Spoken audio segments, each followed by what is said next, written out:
मार्जन। साबुन पढ़े? अभी तक हमने साबुन के बारे में पढ़ा कि साबुन क्या है। उच्च बसीय अम्ल सोडियम या पोटेशियम लवण है, ठीक है। सोडियम लवण जो होता है वो कहलाता है नहाने का साबुन मृदु साबुन। पोटेशियम लवण जो होते हैं कार्बोक्सिलिक अम्ल के, वो कपड़े साफ करने का साबुन कहलाते हैं, जिसे कठोर साबुन कहते हैं, ठीक है। कपड़े साफ होते हैं और नहाने वाले साबुन से हम शरीर में लगा करके और जो भी तेल के कण है, धूल के कण है, उनको दूर करते हैं, ठीक है। कोई दिक्कत नहीं। अब मार्जक के बारे में पढ़ते हैं। तो डिटर्जेंट इसको बोलते हैं इंग्लिश में, क्या बोलते हैं? डिटर्जेंट। ये नाम सुने हो कभी डिटर्जेंट? जी सर। सुने हो ना? लेकिन अपमार्जक नाम ना सुने होगे, क्योंकि ये हिंदी है, शुद्ध हिंदी। अशुद्ध हिंदी कहीं कहीं खतरनाक होती, मैंने बताया था ना। जी सर। एक प्रोफेसर हिंदी वाला हे द्विचक्रवाणी के सुधारक मेरी द्विचक्रवाणी के अग्र चक्र में सूर्य प्रवेश कर गया, इसलिए अपनी वायु प्रविष्टि के द्वारा वायु का समावेश कराने की कृपा करें। वो लड़का क्या समझा कि इतने बड़े होकर भीख मांगते हो, समझ नहीं आती। तो ज्यादा हिंदी भी कभी कभी क्या हो जाती है, खतरनाक हो जाती है। इसलिए अपमार्जक शब्द अब सुन रहे होंगे, किसी बस को समझाते समझ में नहीं आता कि कहाँ देखे अपमार्जक। अब हम कहते हैं डिटर्जेंट, डिटर्जेंट पाउडर, जिसको हम सामान्य भाषा में निरमा पाउडर कहते हैं। और उसका एक केक होता है, टिकिया, वो महंगे आते हैं, जैसे एरियल सर्फ एक्सल वगैरह ना, सर्फ भी बोलते हैं इसको ना, सर्फ। अपमार्जक डिटर्जेंट ये सर्फ। तो ये अच्छे तरीके से कपड़े साफ करता है, साबुन की तुलना में अच्छे से कपड़े साफ करता है। क्यों करता है वो बताऊंगा, ठीक है। तो अपमार्जक क्या है? तो अपमार्जक क्या है वो समझो। अपमार्जक जो होता है उच्च कार्बोक्सिलिक अम्ल की, सेम वैसे ही उच्च कार्बोक्सिलिक या बसीय अम्ल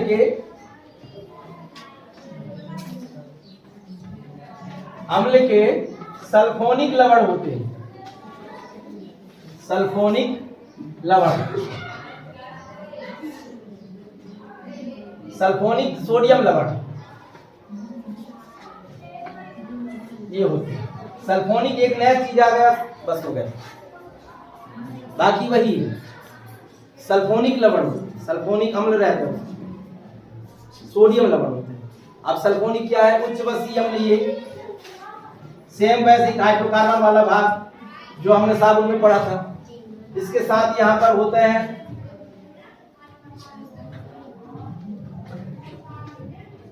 इस तरीके से बेंजीन का रिंग रहता है ना, उसमें सोडियम लवण,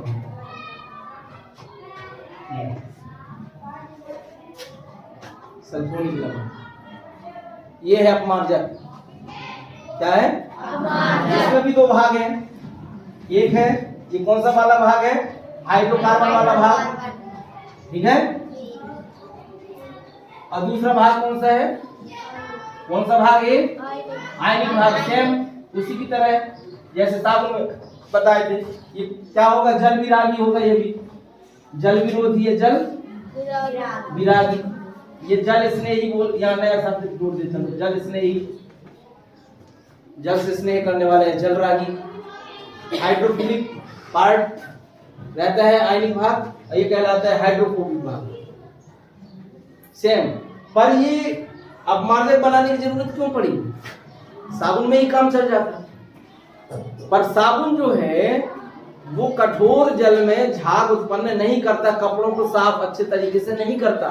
अब एक बात ये ध्यान रखना कि दो जल होते हैं, एक होता है मृदु जल और दूसरा होता है कठोर जल। Soft water, hard water. अब ये मृदु जल क्या है और कठोर जल क्या है? नाम सुने हो कभी? है? नहीं सुने हो ना? चलो आज बता देते हैं। मृदु जल जो वर्षा का पानी होता है, जमीन में नीचे जाने से पहले यदि उसको संग्रहित कर लिया जाए, या फिर जमीन की ऊपरी सतह पर जो जल होता है, जैसे कि लगभग सभी जल कठोर जल होता है, पर मृदु जल क्या है? वो वर्षा का जल, आसुत जल, जिसमें कैल्शियम और मैग्नीशियम के लवण नहीं मिले होते, वो कहलाता है मृदु जल। और कठोर जल जो है, जिस जिसमें कैल्शियम व मैग्नीशियम के लवण रहते हैं। ये लवण क्या क्या हो सकते हैं? सल्फेट हो सकते हैं, या क्लोराइड हो सकते हैं, या बाइकार्बोनेट हो सकते हैं, है ना, कार्बोनेट हो सकते हैं।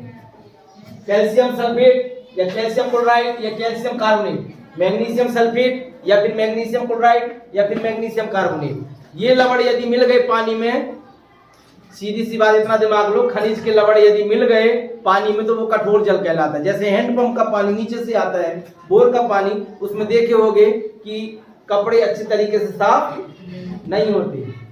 कपड़े अच्छे तरीके से साफ क्यों? झाग ही नहीं बनता। कभी आजमाए हो ऐसा? नहाते हो तो चिकना चिकना सा लगता है। कौन कौन आजमाए? दाल नहीं पकता उसमें, खाना अच्छे तरीके से, ऐसा आजमाए हो ना?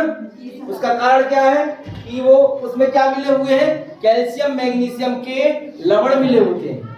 कैल्शियम और मैग्नीशियम के लवण, जो कि साबुन के साथ, किसके साथ?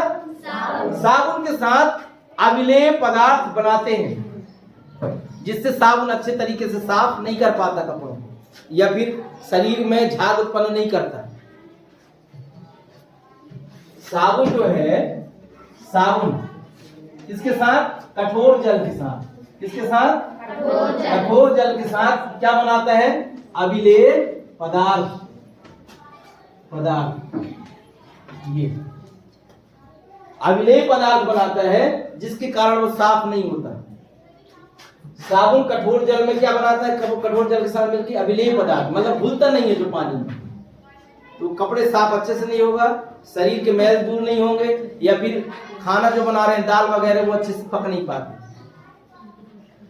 तो मृदु जल क्या होता है? मृदु जल जो नदी की ऊपरी सतह पर नदी में जो बहता है, लगभग सभी प्रकार के कठोर जल होते हैं जो जमीन में रहते हैं। पर यदि लवण ज्यादा नहीं मिल पाए, कैल्शियम मैग्नीशियम के लवण नहीं मिल पाए, उनमें सामान्य लवण मिले, तो वो मृदु जल कहलाता है।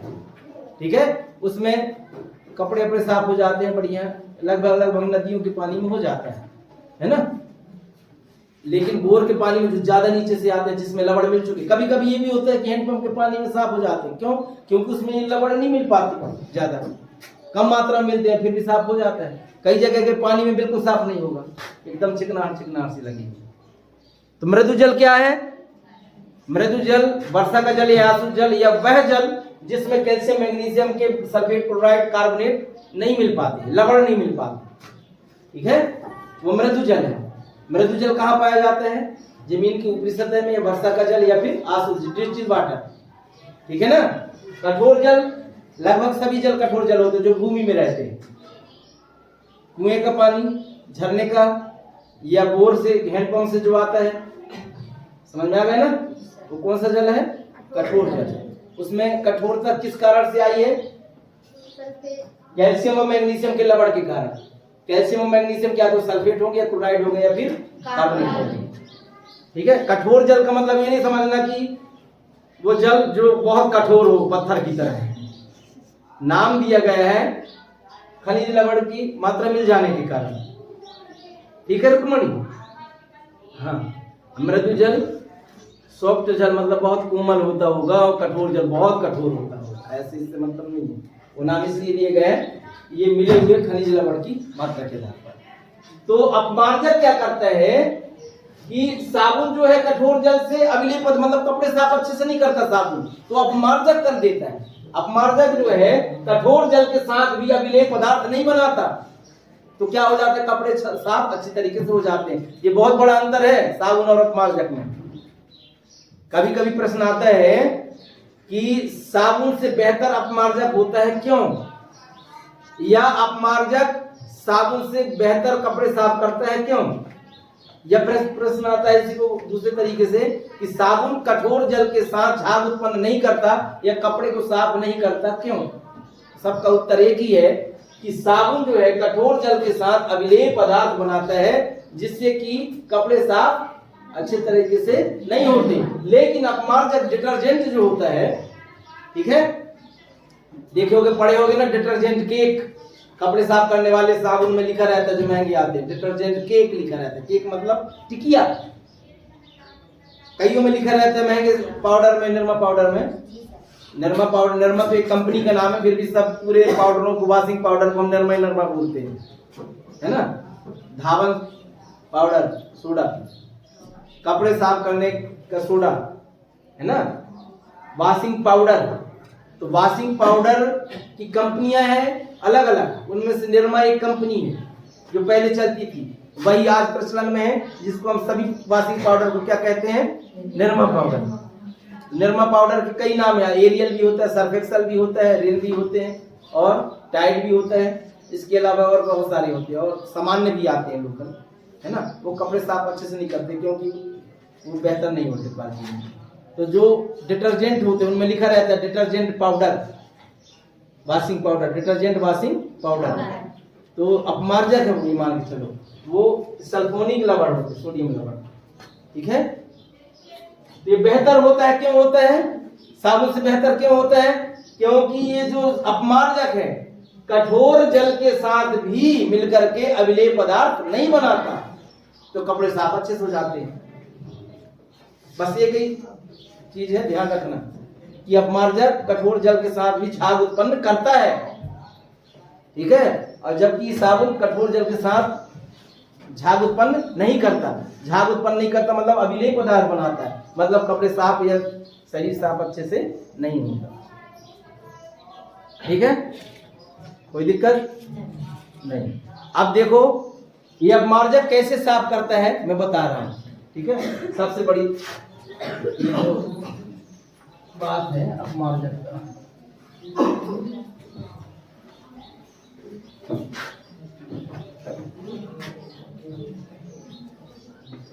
अपमार्जक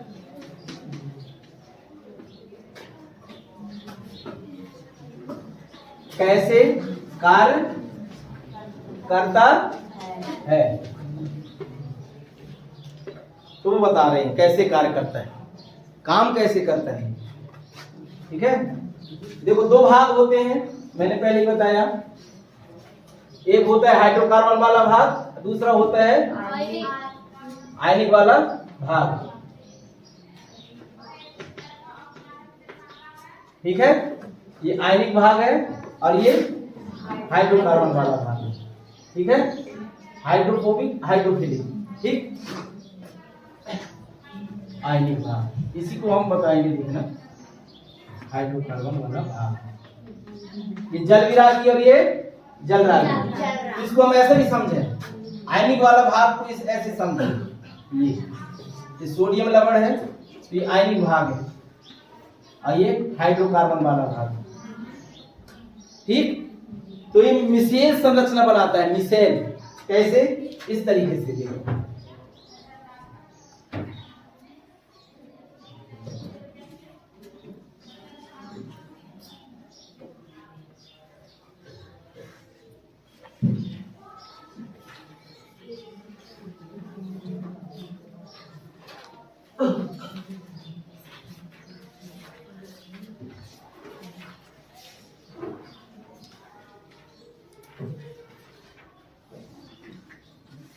जिसमें क्या होता है कि सभी आयनिक भाग, ये आयनिक भाग है, सोडियम सोडियम सोडियम, यहाँ पर आयनिक भाग लगा लेना, क्योंकि सोडियम लवण ही होते हैं ना। कौन से लवण होते हैं, किसमें, अपमार्जक में, किसमें, अपमार्जक में सभी सोडियम लवण होते हैं। ये सब धन धन लगा लेना यहाँ पर सोडियम आयन के लिए, ठीक। तो सोडियम आयनिक वाला भाग जो है, सोडियम लवण वाला भाग, वो कहाँ रहता है, बाहर की तरफ, और केंद्र में कौन सा वाला भाग रहता है, ये हाइड्रोकार्बन वाला भाग। कौन सा भाग, हाइड्रोकार्बन। इस संरचना को बोलते हैं मिसेल संरचना। कौन सी संरचना, मिसेल संरचना बनती है। तो यहाँ पर जो मैल के कण है वो फंस जाते हैं, धूल के कण, ग्रीस के कण या जो भी तेल है कपड़ों का, वो फंस जाता है इसमें, और फिर अच्छी तरह रगड़ के और उसको खंगालने पर वो दूर हो जाता है। तो चाहे कठोर जल हो चाहे मृदु जल हो, सब में अपमार्जक बेहतर तरीके से कार्य करता है। इसलिए अपमार्जक को साबुन से बेहतर माना जाता है, क्योंकि यह कठोर जल में भी झाग उत्पन्न करता है और अविलेय पदार्थ नहीं बनाता है, ठीक। जबकि साबुन ऐसा करता है। तो साबुन और अपमार्जक में अंतर भी आता है कभी 3 नंबर का, तो इस तरीके से समझा सकते हो। कि दोनों की संरचना क्या है, क्या कहलाता है उनका सूत्र बता दो। कौन बेहतर काम करता है, कौन नहीं करता, और कौन सोडियम लवण पोटेशियम लवण किसमें होते हैं, किसमें सोडियम लवण होते हैं सल्फोनिक अम्ल का, इस तरीके से सर बता सकते हैं। तो ये विशेष संरचना समझ में आ गई। आयनिक वाला भाग कहाँ रहता है, बाहर की तरफ, और अंदर जो होता है हाइड्रोकार्बन वाला भाग रहता है, जिसमें मैल के कण या धूल के कण या फिर जो भी अन्य प्रकाश कुमार वो फंस जाते हैं, और इस तरीके से हमारा कपड़ा है वो अच्छी तरीके से साफ हो जाता है। ठीक, तो ये बहुत बड़ा चैप्टर है, इसको अच्छे से पढ़ लेना। क्यों रो रही हो? ठीक।